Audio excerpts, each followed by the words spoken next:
Hey y'all, hope you're doing well. Today I'm going to show you how I make my homemade meat sauce for spaghetti, lasagna, whatever pasta dish you would need a meat sauce for. This one is perfect. It's my favorite. It's not hard, but it does take some time. I'm also going to show you how I make my garlic rolls that are stuffed with cheese. Y'all look at that. This is going to be good. Let's cook. Add some extra virgin olive oil to your pot. Turn that heat on. Once our oil is hot, we're going to add in some diced onions and green bell pepper. We're going to stir that around and saute it for a good minute or two, just so that flavor starts to release before we add in our meat. In my meat sauce, my favorite thing to use is some sweet Italian sausage. I'm just crumbling that, breaking it apart, and some ground beef. Now, you can use ground turkey, and for my vegan cookies out there, use those veggie crumbles. They're already crumbled up. You can just add them in, whatever you want to use. So here I have, again, some sweet Italian sausage and ground beef. As you can see, I'm doing a horrible job trying to chop up this meat and crumble it. We don't want big chunks and all of that in our meat sauce. So chop it up, crumble it as best as you can, and let's brown this up. Here is where I season my meat. Right before I let it brown, you know me, I like to season every element of the dish. So I'm starting with some onion and garlic powder and some accent. Y'all know me by now. This is my usual seasoning for basically everything. But I know it's not, the norm for Italian food, but you see I'm sneaking in my little Cajun spices in there. Y'all, I'm from Louisiana. I'm Creole. We gotta have this in there. This is B. Coop's little touch, but it's good. Try it out.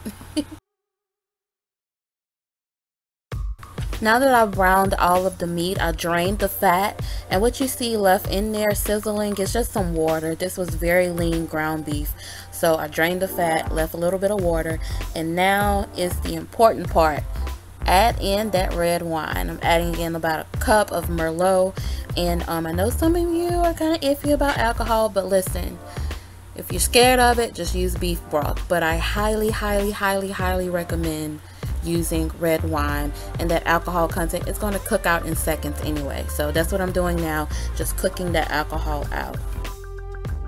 Now I'm adding in 2 big cans. I think this was either 24 ounces or 32, I want to say 24 ounces of crushed tomatoes. This all depends on how much sauce you're making.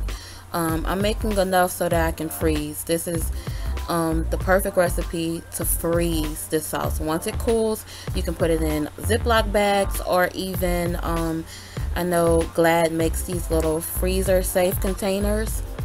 Put it in there, pop it in the freezer. When you're ready to make some lasagna, spaghetti, whatever, take it out, thaw it out, heat it up, and it's ready to go.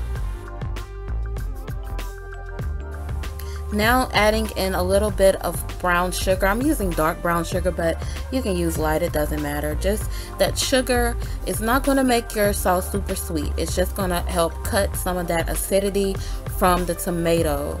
So, tomatoes have a whole lot of acid in them, so the sugar helps balance that out a bit and gives it a good little flavor. So here I'm also adding some dried basil.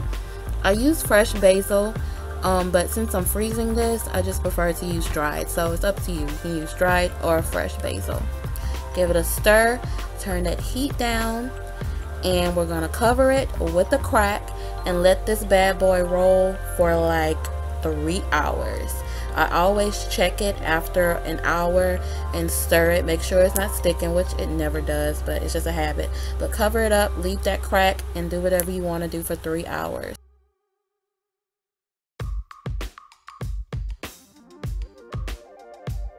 Okay, this is after hour number 1. I had the peep in on it. Check it, it's still cute. All right, let me go back to online shopping.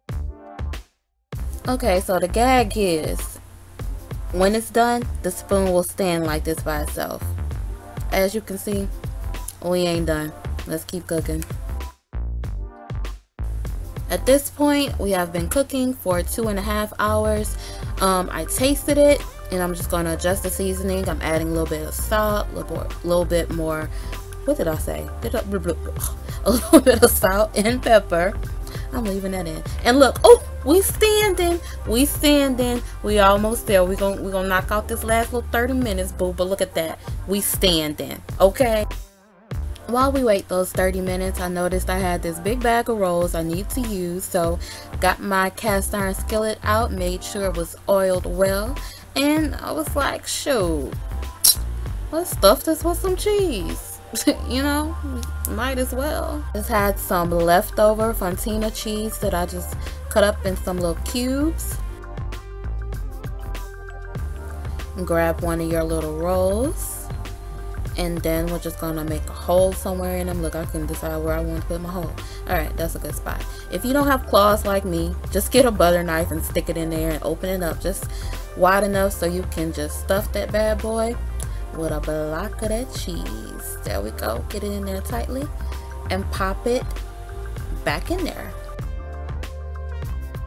So I just melted a little bit of butter.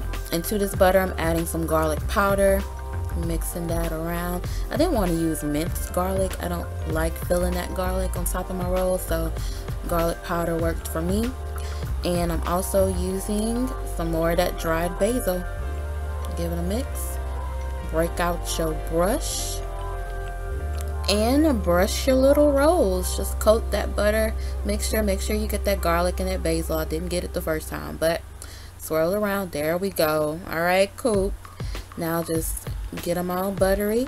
Preheat that oven to 375 degrees, and don't leave them in there too long, guys, because it will burn up. It doesn't take long at all. I think I kept them in there for about 6-7 minutes, something like that. We just want them to brown and get that cheese to melt. Pop them in that oven. Come on, girl. Like now. There we go. After about 6 minutes in that oven, I popped them out, and y'all, it was so hot. Almost burnt myself, but look at this. Child, that cheese. Just disrespecting your diet, okay? Just disrespectful. Let's check on our sauce.